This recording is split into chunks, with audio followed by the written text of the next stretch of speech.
যা গরম পড়েছে এইখানে তো থাকাটাই দায় হয়ে যাচ্ছে। উফ, আর যে পেরে উঠছি না। মনে হয় আপাতত এখান থেকে কদিনের জন্য। মহারাজ, বাইরে রাজ্যের প্রজারা জড়ো হয়েছে, সকলে মিলে বিক্ষোভ করছে। একবার একবার শিগগির আসুন মহারাজ, নইলে সাংঘাতিক কিছু একটা ঘটে যাবে। কি হলো? আবারও কোনো সমস্যা হলো নাকি?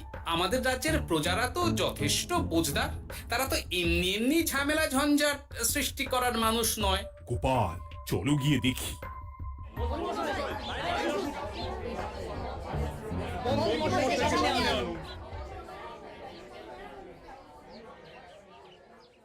কি ব্যাপার, তোমাদের কি সমস্যা হয়েছে? এইভাবে বিক্ষোভ করছো কেন? মহারাজ, মন্ত্রী মশাইকে সামনে আনুন, তারপর বলছি কি হয়েছে না হয়েছে। সেরেছে। আরে আমাকে ডাকছে কেন? আচ্ছা, বলছি তোমরা একটু শান্ত হও।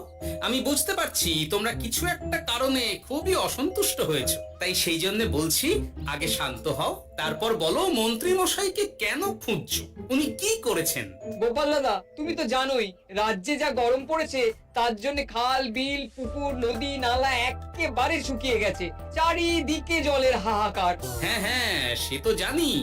গত সপ্তাহে এই সমস্যার কথা জানিয়ে মহারাজকে অনুরোধ করে গিয়েছিলাম যে রাজ্যের বাঁধটা যাতে খুলে দেওয়া হয়। কেন? আমি তো তোমাদের কথা রেখেছি। আমি তো দুদিন আগেই মন্ত্রীকে পর্যাপ্ত পরিমাণে মোহর দিয়ে বাঁধ খোলার কাজে পাঠিয়েছিলাম। কেন, উনি কি বাঁধ খোলেননি? সেইটা ওনাকেই জিজ্ঞাসা করুন। গত দুদিনে উনি তো বাঁধ খুলতে আসেনি, উপরন্তু আমরা ওনাকে ডাকতে গেলে উনি আমাদেরকে তাড়িয়ে দিয়েছেন। সে কি, এ তো ভারী অন্যায়। দুদিন ধরে অপেক্ষা করে আর না থাকতে পেরে আজকে আমরা এখানে এসেছি। এই অবস্থা আমরা কি করব? যদি আমাদেরকে আমাদের রাজ্য সাহায্য না করে তাহলে কোথায় যাব আমরা? ছি ছি ছি, আমি তো ভাবতেই পারছি না। মন্ত্রী, এই মন্ত্রী! মহারাজ, মন্ত্রী মশাইয়ের ব্যাপারটা পরে দেখে নিচ্ছি, আগে এদেরকে শান্ত করেই চলুন। মনে রাখবেন, প্রজারা একবার বিপক্ষে চলে গেলে কিন্তু খুব মুশকিল হয়ে যাবে। শোনো সকলে, তোমরা আজকের দিনটা একটু কষ্ট করো। আমি কথা দিচ্ছি কাল সকাল হলেই বাঁধ খোলার ব্যবস্থা করব, ঠিক আছে? ঠিক কথা বলেছো তো গোপাল দাদা। দাদা বলে যখন ডাকো, তখন দেখো এই দাদা তার ভাইদের কিছুতেই নিরাশ করবে না। শুধু আজকের দিনটা একটু চেয়ে নিচ্ছি, ব্যাস। ঠিক আছে, আজকে আমরা চলে যাচ্ছি, কিন্তু কালকে কিছু না হলেই। কোনো কিন্তুরই জায়গায় নেই পুঁটির বাবা। আর তোমরা আর রাগ করো না। চিন্তা করো না, সকাল হলেই সাঙ্গ পাঙ্গ নিয়ে আমি বাঁধ খোলার কাজে নেমে যাব।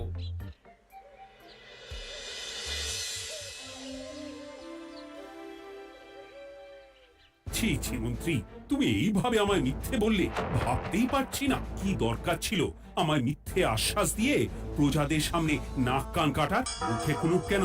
উত্তর দাও। না মানে আমার শরীরটা ঠিক ভালো ছিল না, তাই বাড়ি থেকে বেরোতে পারিনি। বলছি কি, শরীর খারাপ থাকলে রাজসভায় খবর দিতে পারতেন, আমরা কেউ দায়িত্বটা পালন করতাম, কি আছে? সমস্ত মোহরগুলো ত্যাগস্থ করে ঘাপটি মারলেন ঘরে। ছি ছি, জানাই আপনাকে ধিক্কার। সকলে মিলে করো প্রতিবাদের চিৎকার। মন্ত্রী মশাই, ছি ছি ছি ছি ছি ছি। মহারাজ, আপনি এক্ষুনি মন্ত্রী মশাইকে কদিনের জন্য সভা থেকে বহিষ্কৃত করুন। সে তো করবই। তবে তার আগে আমি চাই কালকে যখন বাঁধ খুলতে তোমরা নামবে, তখন সেই কাজে কোনো লোক নিয়োগ না করে অন্যকেই বাঁধ খুলতে নামাবে। মহারাজ, এ কেমন বিচার আপনার? আমি না রাজ্যের মন্ত্রী। মন্ত্রী না ষড়যন্ত্রী। মন্ত্রী মশাই, তাহলে কালকের জন্য প্রস্তুত থাকুন। মহারাজের বাঁধ খোলার জন্য সকল মোহর তো আগেই আত্মসাৎ করেছেন, এবার শুধু কাজে নেমে পড়বেন, কেমন?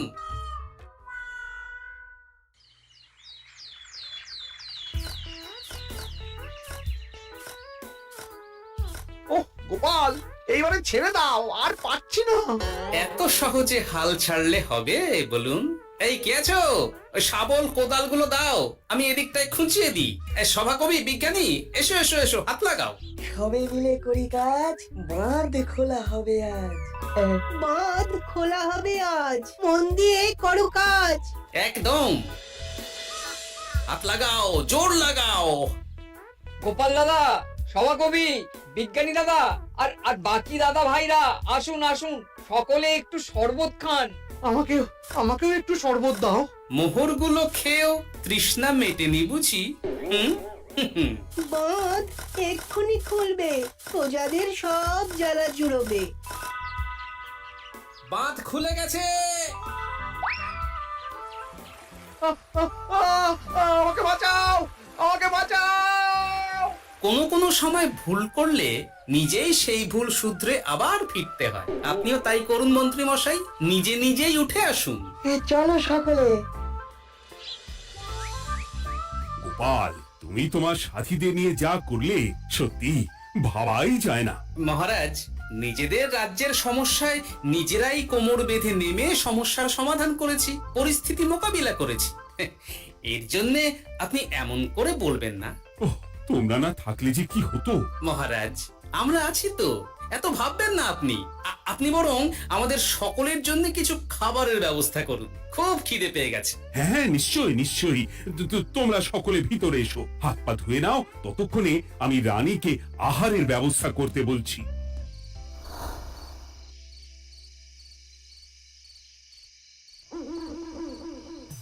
ওমা গো, ওমা বাঁচাও, কি শরীর খারাপ তাই না লাগছে গো।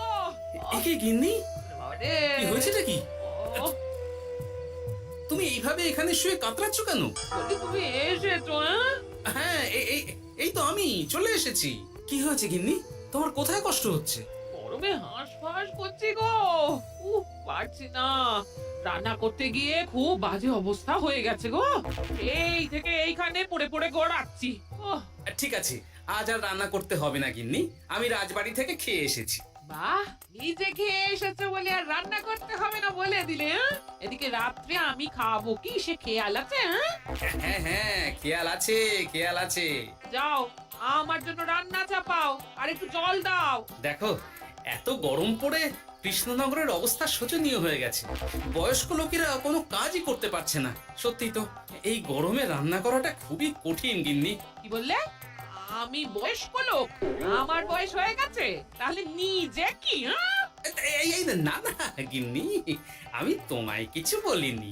আমি গোটা কৃষ্ণনগরের সাধারণ বয়স্কাদের উদ্দেশ্যেই কথাটা বললাম। তোমার তো বয়স হয়েছে বলে মনেই হয় না গিন্নি। ও তাই বলো?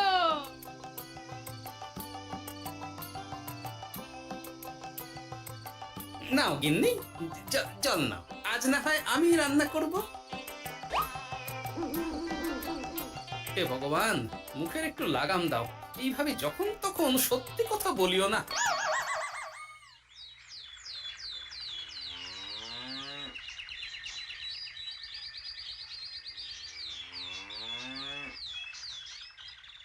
গোপাল দাদা, ও গোপাল দাদা, একবারটি বাইরে এসো। মহারাজ জরুরি তলব করেছেন। আবার কি হলো? গোপাল দাদা, গিন্নি, একবার ও বাইরে গোপাল গিয়ে দাদা। দেখে আসি, বুঝলে? পেয়াদা এসে অনেকক্ষণ থেকে ডাকছে। গোপাল দাদা, আচ্ছা গিয়ে গোপাল দেখো। দাদা, ও গোপাল দাদা, গোপাল দাদা, ও গোপাল দাদা। আরে তুমি এক্ষুনি একবার প্রাসাদে চলো, রানীমার খুব শরীর খারাপ করেছে। মহারাজ তোমাকে খবর দিতে বললেন। ঠিক আছে, তুমি যাও, আমি আসছি।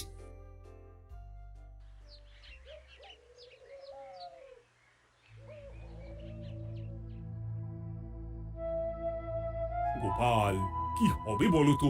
রানী তো দুমদাম করে ব্যারামে পড়ে না।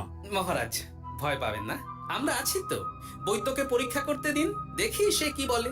মহারাজ, অতিরিক্ত গরমের জন্য শরীরটা খারাপ হয়েছে। আসলে উনি এই তীব্র দাবদাহ নিতে পারেননি।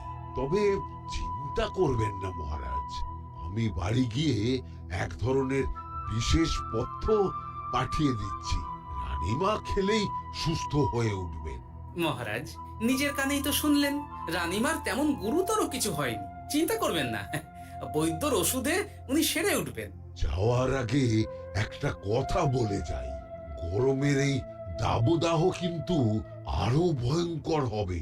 তাই সকলে খুব সাবধানে থাকবেন। শরীর যাতে ঠান্ডা থাকে এমন হালকা পাতলা খাবার খাবেন। আসি, রাজসভায় দেখা হবে। মহারাজ, বৈদ্যমশাই কিন্তু এটা ঠিক বলেছেন, গরম আরো বাড়বে। তাই দুজনেই খুব সাবধানে থাকবেন, কেমন? গতকাল তো আমার গিন্নিও গরমের চোটে কুপোকাত হয়ে গেছিল। শেষমেশ আমাকে বাড়ি গিয়ে রান্না করতে হলো আর কি। ও বাবা, তাই নাকি? আহ, তাহলে তো খুবই চিন্তার ব্যাপার। আচ্ছা মহারাজ, আমি তাহলে এখন আসি, আবার রাজসভায় দেখা হবে। এই গরমে আর এখানে থাকতে পারছি না।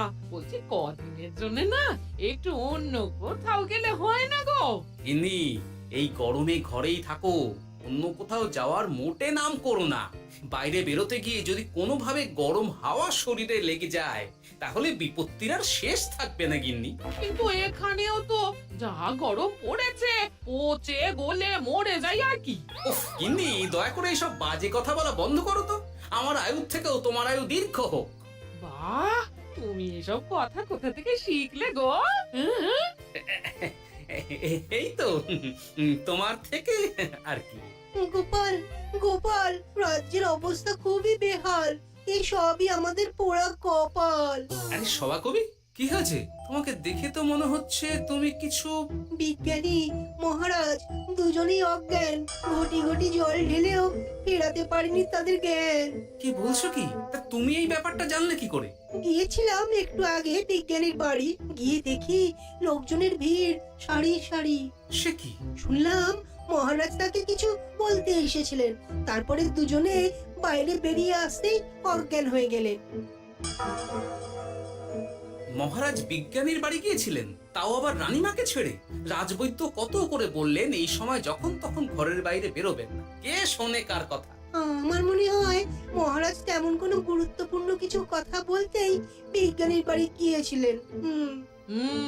গরম কমানোর উপায় আলোচনা করতে হয় তো গিয়েছিলেন। আমাদের মহারাজ তো নিজের চোখেই দেখেছেন এই তীব্র গরমের চোটে রাজ্যের কি অবস্থা, কি অবস্থা। ঠিক বলেছো গিন্নি, আমার এই কথাটা তো মাথাতেই আসেনি। ধন্যবাদ গিন্নি, অসংখ্য ধন্যবাদ তোমায়। আমায় পরে ধন্যবাদ জানিও। হ্যাঁ, এখন আর দেরি না করে বৈদ্য মশাইকে সঙ্গে নিয়ে বিজ্ঞানী মশাইয়ের বাড়ি যাও। হ্যাঁ,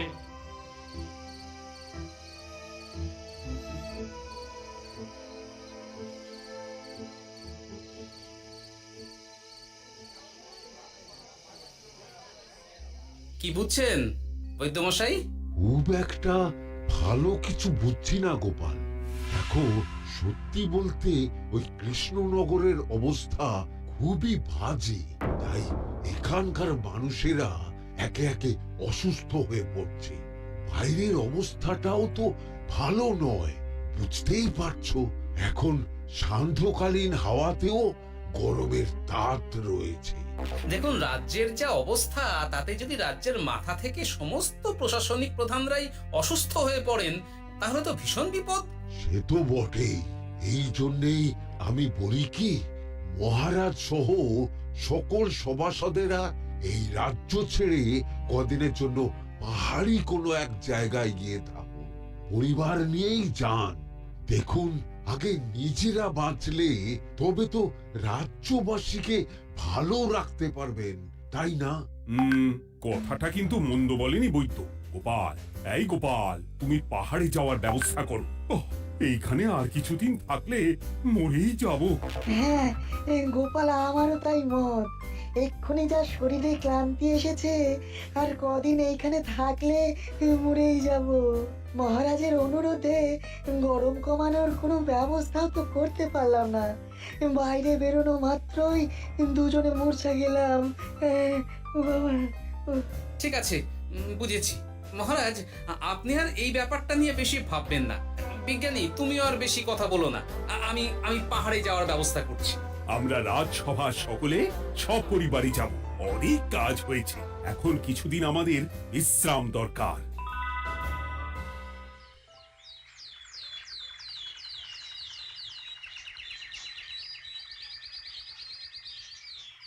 কি গোপাল, মন্ত্রীকেও তুমি আমাদের সঙ্গে নিয়ে যাচ্ছ? তুমি কি সব ভুলে গেছো? মহারাজ, আপনি খামোখা উত্তেজিত হবেন না।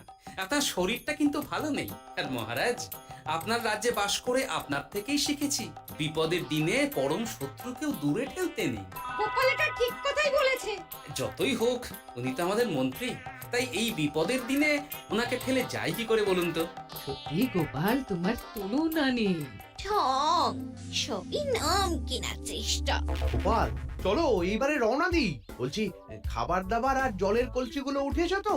হ্যাঁ, খাবারের পাত্রগুলো আপনার জিম্মায় থাকবে, আর জলের কলসিগুলো আমি সামলাবো।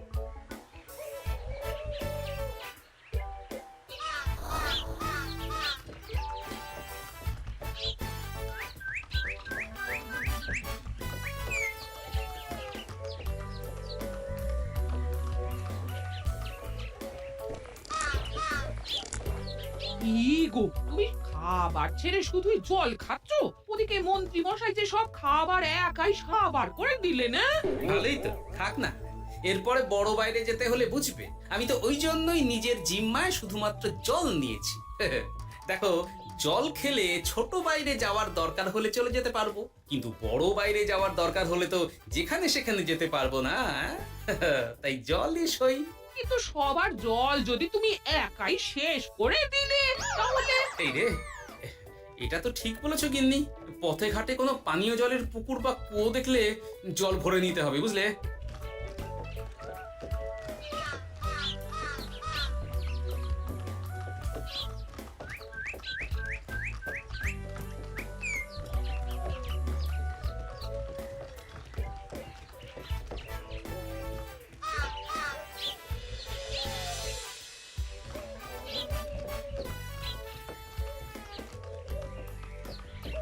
সকলে আসুন, দেখুন দেখুন মহারাজ আবার মূর্ছা গিয়েছেন। আসুন। সে কি, কৃষ্ণনগর পেরিয়ে এসেছি, এখন এই অচেনা অজানা জায়গায় এসে মূর্ছা গেলেন? গিন্নি চলো তো শিগগির গিয়ে দেখি। কেউ ঘাবড়াবেন না, মহারাজের শরীরটা আসলে খুব দুর্বল ছিল তো, তাই মূর্ছা গিয়েছেন।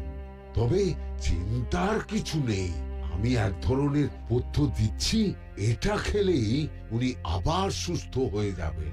ঠিক আছে বৈদ্যমশাই, আপনি তাহলে যত তাড়াতাড়ি সম্ভব পথ্যটা তৈরি করুন। হ্যাঁ, আমার এই পথ্যটা তৈরি করার জন্য একটু জলের প্রয়োজন। একটু জলের ব্যবস্থা করুন তো। এ মা, বলি গাড়িতে যে এক ফোঁটাও জল নেই গো, কি হবে? এই গোপাল, তুমি একাই সব জল খেয়ে বসে আছো? হ্যাঁ গোপাল, এখন এসব বাদ দাও, চলো একটু জলের ব্যবস্থা করি। হ্যাঁ, খানাখন্দ, খাল, বিল, নদী, সমুদ্র, যেখান থেকে পারো জল নিয়ে এসো। জল ছাড়া এই পথ্য বানানো অসম্ভব। গোপাল, এ কি করা যায় বলো? দাঁড়াও, আমি একটু ছোট বাইরে থেকে ঘুরে আসছি। হ্যাঁ, খুব জোরে বেগ আসছে, ত্যাগ না করতে পারলে বুদ্ধি খুলবে না।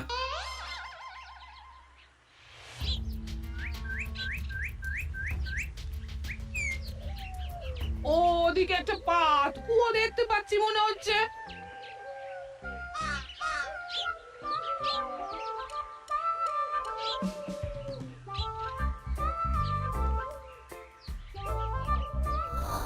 জল কোথা থেকে পাবো? তবে কি জলের অভাবে আজকে মহারাজ সুস্থ হতে পারবেন না? রানীমা, ব্যাকুল হবেন না, আমি আমি আছি তো। আমি থাকতে কিচ্ছু অঘটন ঘটবে না। সকলে শুনুন, বিশেষত মহিলাদের বলছি, আপনারা সকলে নিজেদের কাছে যত শাড়ি আছে সেই প্রত্যেকটা শাড়ি আমাকে দিন। আমি শাড়ি জুড়ে জুড়ে লম্বা রশ্মি বানাবো, তারপর সেই রশ্মিতে বালতি ঝুলিয়ে জল তুলব। দয়া করে কেউ দেরি করবেন না।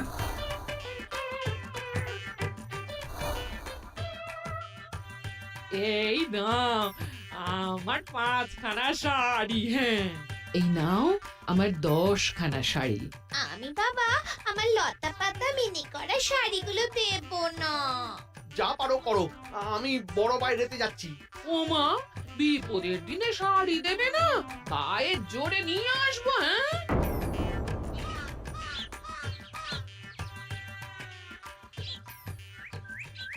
এ বাবা, এখনো কিছুটা কাপড় লাগবে তো।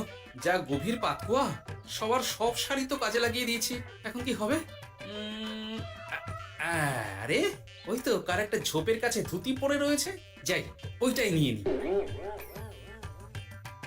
এই গোপাল, গোপাল, আরে করো কি, ওটা তো আমার ধুতি। আরে আরে আমি এই ঝোপে বড় বাইরের জন্য এসেছি। আরে মন্ত্রী মশাই, বড় বাইরে করার সময় অযথা অন্যদিকে মন দেবেন না, তাহলে পেট সাফা হবে না।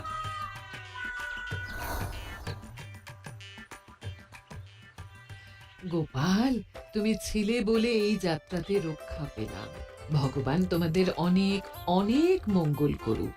এই দেখো না, ওরা না আমার লতা পাতা আঁকা শাড়িগুলো নিয়ে নিয়েছে। এই, দূর তোমার শাড়ির লতা পাতা, আমি নিজেই জড়িয়েছি বড় বড় ঘাস পাতা। চুল করছে রে, দূর ছাতা।